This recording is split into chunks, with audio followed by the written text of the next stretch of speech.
Hello, I'm David Kerr and you're watching Shalom World News. Here's your latest news headlines from around the globe.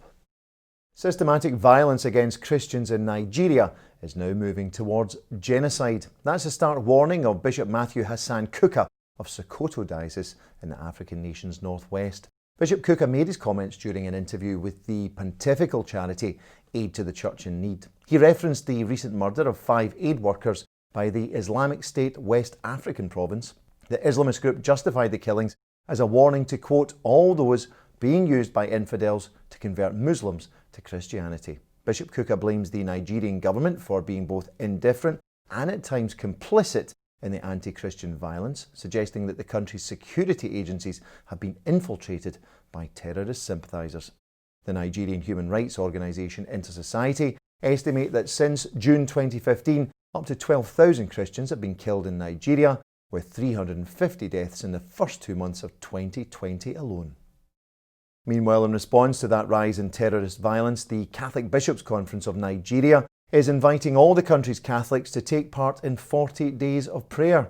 They want all the clergy and lay faithful of the country to pray 1 Our Father, 3 Hail Marys and 1 Glory Be every day after the Angelus from August the 22nd to September the 30th. Then on August the 1st, which is Nigeria's Independence Day, they've asked that people pray 5 decades of the sorrowful mysteries of the Holy Rosary to ask that Almighty God may save Nigeria. One of Hong Kong's leading Catholic businessmen has been arrested following Communist China's introduction of new security laws within the former British colony. 72-year-old Jimmy Lai is the owner of the pro-democracy newspaper Apple Daily. He was arrested on August the 10th during a police raid upon his newspaper offices after being suspected of, quote, conspiracy to fraud and collaboration with foreign forces. Other members of staff were also arrested, including 2 of his sons. Mr. Lai has now been released on bail.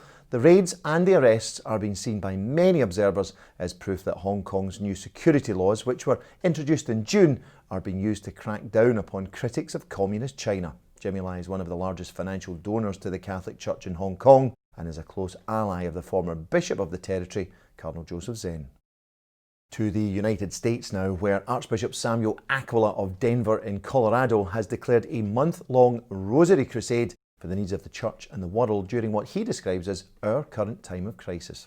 Starting on August the 15th, the feast of the Assumption of Our Lady into Heaven, Archbishop Aquila is asking all his clergy and lay faithful to pray the Holy Rosary every day. That's through until September the 15th, the feast of Our Lady of Sorrows.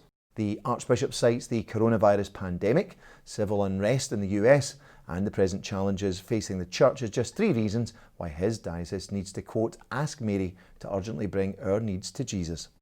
In total, Archbishop Aquila lists 15 specific prayer requests on his diocesan website. He also references numerous historical precedents for turning to the Holy Rosary in time of need, including the 16th century victory of Christian sea forces against the Ottoman Empire at Lepanto. Meanwhile, the bishops of the Philippines have also launched a prayer campaign, in this case specifically aimed at ending the COVID-19 pandemic. Entitled 10 Hail Marys Daily, the bishops are calling upon all Filipinos to recite 10 Hail Marys at 12 noon every day. The prayer campaign will also begin on August the 15th, the Solemnity of the Assumption, and will also end on September the 15th, the Feast of Our Lady of Sorrows. The campaign was launched by the bishops in a pastoral letter on Wednesday, prior to the upcoming opening of the new academic year across the Philippines. Pope Francis has baptised 2 conjoined twin girls only months after they were surgically separated from each other at the Vatican's Bambino Gesù Pediatric Hospital in Rome. 2-year-old Ervina and her sister Prefina hail from the Central African Republic. They were born in 2018 with one of the rarest and most complex forms of cranial and cerebral fusion. They were initially treated at a mission hospital in their home country's capital city of Bangui, in a special hospital unit created in the wake of Pope Francis's visit to the African state in 2015. Upon meeting the twins, though, the president of the Bambino Gesù Hospital, Dr. Mariela Enoch, decided to move the baby girls to Rome, and it's been there that a multidisciplinary team of over 30 medical professionals have both planned and executed the girls' surgery in 3 phases over the period of a year. Success was finally declared in June of this year. The girl's mother, Hermine Nzotto, wrote to Pope Francis to thank him for all that he and the Church had done for her family.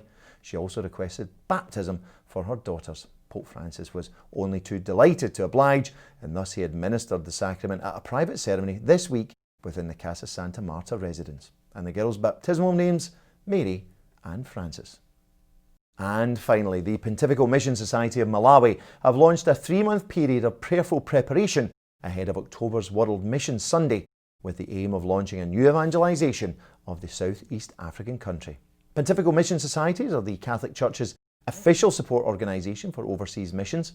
Launching the 3 months of prayer in preparation for World Mission Sunday, the director of the Pontifical Mission Society for Malawi, Father Vincent Mkwawa, urged all Catholics to become instruments of missionary work to the ends of the earth through acts of love.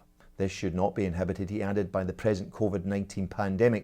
World Mission Sunday is celebrated annually each October. This year the theme is Here I Am, Send Me, which is drawn from chapter 6 of the book of Isaiah. Well, that's all for now. Do join me next time for some more headlines from around the globe. Until then, may God bless you. Shalom.